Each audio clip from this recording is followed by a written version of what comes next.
Iban. Iban percaya dengan satu ular yang dikatakan Nabau. Dia berkuasa ke atas alam semesta di sekitarnya.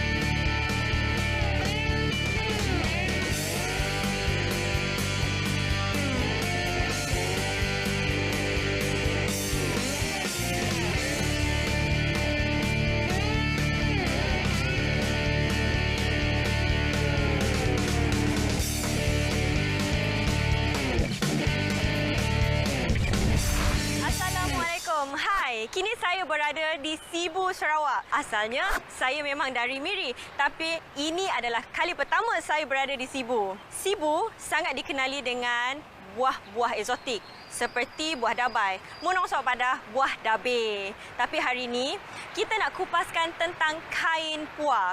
Korang semua mesti dah tahu tentang kain puah. Tapi tahu ke proses dia? Bersama saya, Faye Kusari, kita kupaskan tentang kain puah dalam Lensa Fabric.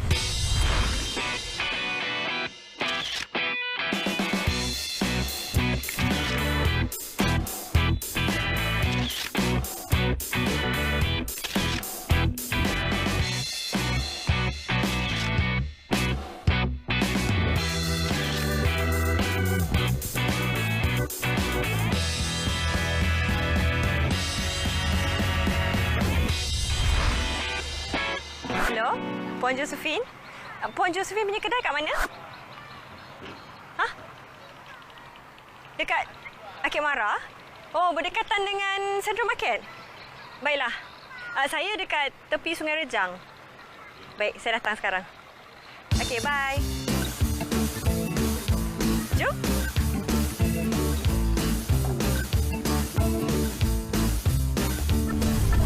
Boleh saya jumpa dengan Puan Josephine?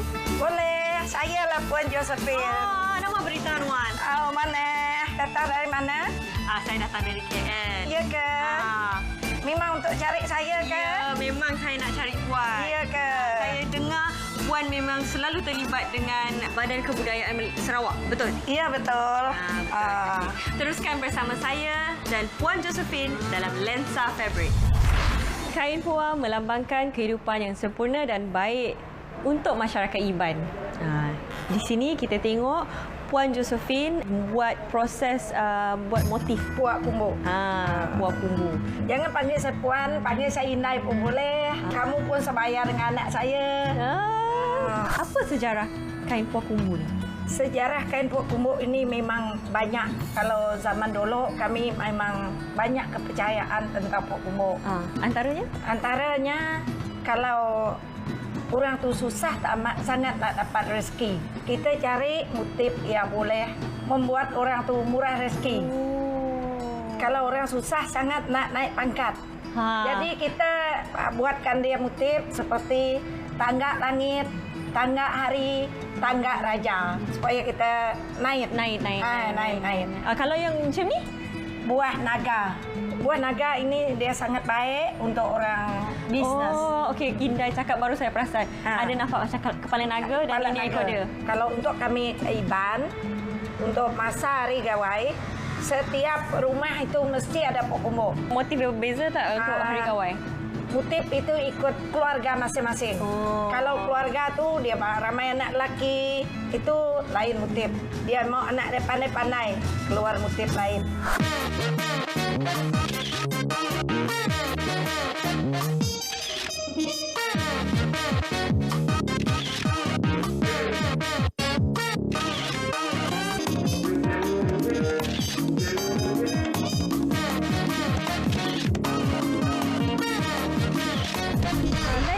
Ni?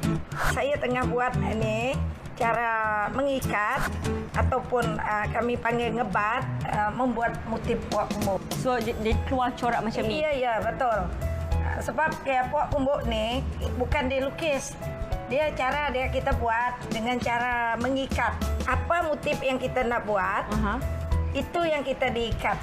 Nanti apabila sudah diwarna, jadi baru motif itu nampak deh macam mana. Corak pok kumbuk yang asal lah, memang 3 warna. Kalau benang itu putih, diwarnakan dengan warna merah. Kalau natural dari pokok gerbai dengan kulit kayu sebangki, kulit lain warna. Itu warna natural. Yang hitam? Jadi yang hitam nih kita guna daun rengat ataupun daun tarum. Ada setengah orang dia panggil tarum, setengah orang panggil dia rengat. Jadi warna itu dia buat dia jadi hitam. Itu daun dan akar-akar tu dapat dari hutan? Iya, memang dapat dari hutan. Lepas dapat dari hutan tu kita rebus? Balik dan rebus. Lepas tu kita celurkan. Ya, yang dah siap dibuat, diikat macam ni, jadi kita warnakan. Kalau buat kain ni kan dia pakai alat apa je? Buat kumbuk ni kita pakai benang kapas lah. Benang kapas original punya, sama ada beli ataupun buat sendiri. Kalau zaman dulu kami tanam pokok kapas. Jadi kapas tu dijemur, dipukul, lepas tu dipintal dia jadi kapas. Itulah dalam pantun Melayu, dari kapas menjadi benang, dari benang menjadi kain. Macam tu. Okey, selain daripada benang apa lagi? Kita selain dari benang kita guna sekali ini kita lilinkan. Lilin ini guna lilin lebah. Buat dari lebah kan? Buat dari lebah. Kita buat nih. Buat tali untuk pintal dia. Dulu kami pakai daun lemak. Buat dia dalam sungai macam ni. Yang benang dia terkeluar. Yang daun dia terbagi 2. Lepas tu daun dia ni, daun lemak, pakai kita ikat benang. Tapi sekarang sebab susah sangat nak dapat daun lemak tu, kita pakai tali ni. Tapi dia mesti dengan lilin juga macam ni. Buat dengan lilin. Lilin ni sebab pakai kita mengikat kan. Kalau orang membuat batik dia canting guna lilin. Tapi supaya kita mengetatkan ikatan supaya tidak dimasuk warna. Kayu ni dia panggil tangga ubung. Tangga ubung ini, kayu ini dia untuk menegangkan benang. Sebab masa mengikat ni benang perlu tegang dengan sempurna. Kalau tak, dia punya bunga ini tak tersusun baik. Jadi bunga dia boleh lari apabila kita menenun. Kita guna lidi, buluh penyekang, kita guna kayu, guna lidi aping. Banyak pakai. Sekejap saya lupalah. Saya nak ambil phone. Saya lupa saya nak ambil video ni semua untuk kenangan saya. Bukan selalu saya datang sini.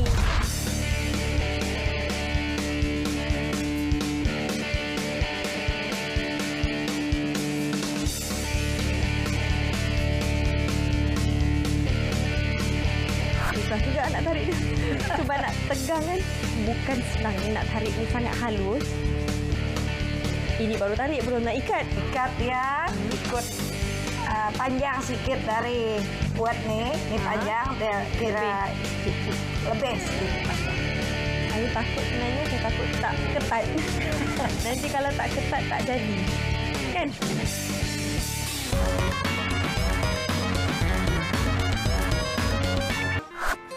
Selepas dia siap diikat, benang tu putih, kita warnakan warna merah dengan daun pokok engkerbai.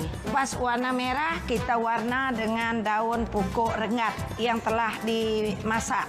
Sekarang saya dalam proses atur warna dia dan atur corak yang mana yang perlu dihitamkan.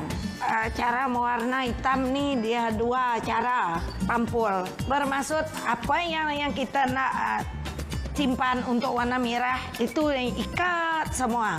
Itu kami panggil pampul. Tapi saya pakai proses lebih cepat. Itu dipanggil cuak.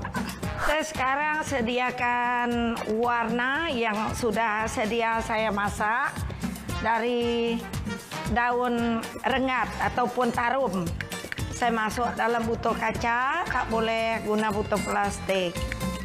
Lepas tu saya gaul dengan ajinet untuk pemekat warna supaya warna dia tak luntur. Sekarang ni proses saya tengok dia punya kepekatan dulu. Jadi kita perlu air juga. Air ni pun agak sudah kering. Jadi dia tak perlu kering sangat. Jadi basah-basah sikit. Kalau buat benda ni kita tak boleh pakai sarung tangan. Nanti dia tak betul-betul masuk dan tak betul-betul menjadi. Kita buat proses kami panggil sini ngecuak dengan cara macam ni. Buka dia juga. Tengok dalam dia kena ke tak. Mau teliti dia. Buat benda ni mesti sabar.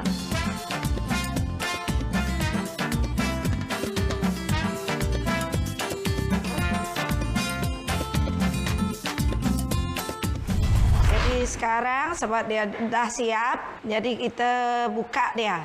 Sebab kita sudah sampai proses mau menenun. Kena buka balik. Puak kumbuk paling banyak kerja. Ini macam magic tahu. Dia boleh dari kecil, dia boleh jadi besar. 1, 2, 3, 4, 5, 6, 7, 8, 9 lipatan. Dia jadi 9 lipatan. Kita sekarang sudah buka dia. Kalau masa buka dia ni pun kurang-kurang 1 hari.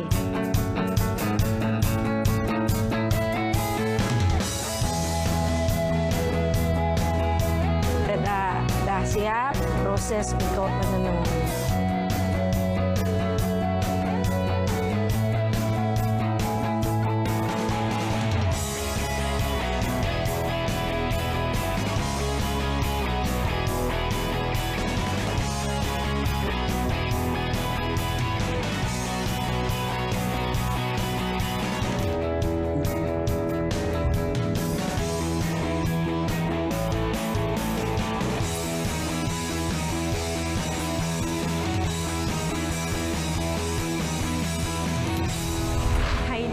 Ni umurnya dah 200 tahun dan dihasilkan oleh moyang Puan Josephine. Ya, ya betul.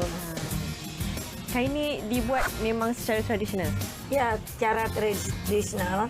Benang dia buat daripada kapas. Ambil dari pokok kapas, pintal jadi benang, dah jadi benang buatlah untuk buat puak ni. Motif ni motif apa? Buah gelanggang langit. Buah gelanggang langit. Lain-lain kain puak ada lain-lain motif dan setiap motif sangat-sangat bermaknalah buat masyarakat Iban, betul? Betul. Yang ini pula? Yang ni yang baru. Ini buat dari benang flying wheel. Ini dah moden. Moden. Ini dah moden. Ni motifnya motif apa? Beliak indah abang. Kalau kita simpan benda ni, anak cucu kita akan pandai-pandai lah. Jadi orang bijak pandai. Kain-kain ni yang ada motif semua ni tidak boleh dipijak. Tidak boleh dilangkah. Tidak boleh dilangkah sesuka hati. Maksud kita kena hormatlah kain ni sebab ialah dia ada kepercayaan mengikut masyarakat Iban. Kalau yang ini motif apa? Ini motif ini patin 1000. Patin 1000. Ini pun masih dibuat dari benang kapas lah. Ikut kepercayaan, kita dapat kebaikan, murah rezeki, dapatlah beribu-ribu. Itulah nama dia. Itulah maksud nama dia. Ini macam tangga, nampak macam tangga? Ya, memang macam tangga sebab dia punya motif pun tangga raja. Macam untuk kekayaan lah. Kalau kita gantung pun macam ni. Jangan nonggeng dia. Straight kan tak boleh? Kalau macam ni tak apa. Kalau lurus tapi tak apa. Macam ni tak boleh. Terbalik tak boleh. Jadi semuanya ada berapa banyak motif?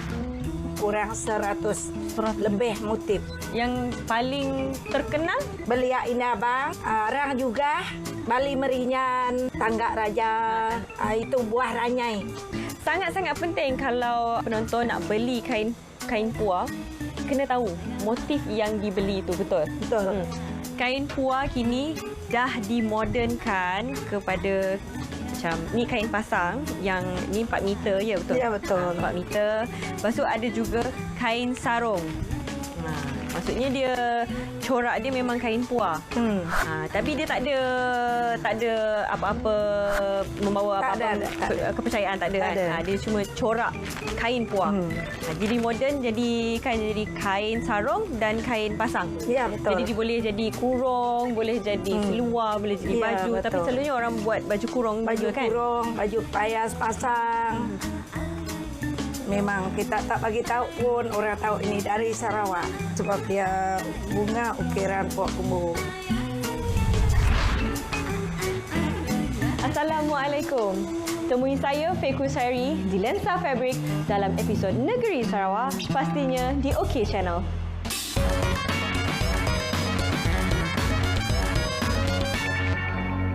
Pandangan Puan Sijah tentang kain puah dalam segi usahawan.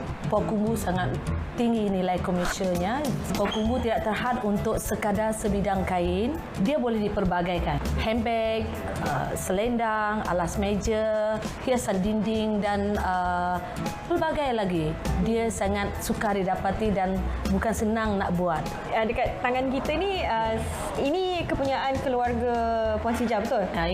Ini keturunan. Setiap keluarga dalam masyarakat orang Iban dia akan ada puak kumbu asal ataupun puak kumbu asli tenunan datuk, nenek moyang, keturunan. Diorang kemungkinan ada yang sampai 7 keturunan atau lebih lama lagi. Yang ni dah sampai 5 keturunan. Ke saya sendiri dah 5 keturunan. Jadi lima abad dah, lama dah. Sebab menurut kata Puan Sijah, dulu apa dia punya mesin tenun tu boleh buat banyak ni je. Untuk saiz kayu tenunan dia orang dahulu tak sebesar saiz kain tenunan sekarang. Dahulu kain tenunan dia hanya sebesar 2 kaki lebih saja. Tapi sekarang kita lebih kepada ada yang sampai 3 ke 4 kaki untuk besar. Satu bidang kain. Jadi so dia sebab lebih dia besar. Sebab tu dia perlu disambung di tengah. Disambungkan di tengah ni. Dan buat dia pun perlu kreatif, perlu cantumannya betul-betul. Kain puah ni, ini motif apa? Setakat pengetahuan saya sendiri, motif ni adalah motif hantu gergasi, hantu yang sangat berkuasa. Orang yang menenun dia tak boleh sebarangan orang. Semangat dia perlu tinggi. Jadi untuk buat ni, dia perlu melalui mimpi dia. Diberitahu dia boleh buat sekian bentuk dan corak di dalam setiap puak kumbu, baru dia boleh menenun tersebut. Tak boleh tenun sembarang. Dalam kepercayaan masyarakat orang Iban percaya dengan satu ular yang dikatakan nabau. Sejenis legenda ular yang sangat besar di Sarawak yang memang ada dalam sejarah orang Iban. Jadi nabau tersebut pun perlu diterapkan di sini. Seperti sebuah pokok ara yang mencengkam. Dia berkuasa ke atas alam semesta di sekitar dia. Orang Iban dulu dia ada pertolongan daripada hantu, daripada dewa-dewa dia. Jadi kena terapkan dalam sebuah puak kumbu. Cerita dia di situ tak akan hilang ditelan zaman. Untuk kain ni, sebenarnya warna dia memang warna ini. Dia warna asal dia dari sejenis daun pokok hutan. Dia dikatakan daun pokok engkerbai. Jadi inilah warna dia. Warna dia dan sangat tahan. Satu yang saya suka dahulu, orang dahulu menenun menggunakan daun lemba. Dia orang tak ada guna tali rapia, tali tansi. Dia orang guna daun lemba ataupun daun pucuk nanas. Kita guna untuk tarik dia dahulu. Tarik dia. Agak-agak berapa nilai kain puah ni sekarang? Saya susah nak anggarkan harga dia. Dia ikut abad.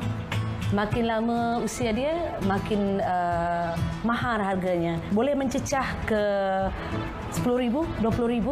Kalau orang tengok ni, ada pernah tanya tak dia nak beli? Ada pernah menawarkan saya dengan belasan ribu. Buat masa ni saya memang tak menjual benda ni sebab saya berniat untuk menyimpan dia sehingga generasi yang akan datang. Apakah pandangan orang dari luar Malaysia tentang puak kumbu yang mengikut pengalaman Puan? Diorang kata sejarah yang sangat perlu dipertahankan, perlu dimartabatkan supaya orang luar tahu masyarakat Iban di Sarawak punya satu sejarah yang sangat unik yang perlu kita kekalkan dan kita perlu promote ke dunia luar. Kalau anak Puan minat tak dengan seni kehalusan puak kumbu? Anak-anak saya semuanya minat dengan puak kumbu, tapi mereka tak pandai menenun. Tiap penenun dia corak dia berbeza. Jadi kreatif tu yang buat anak saya sangat teruja.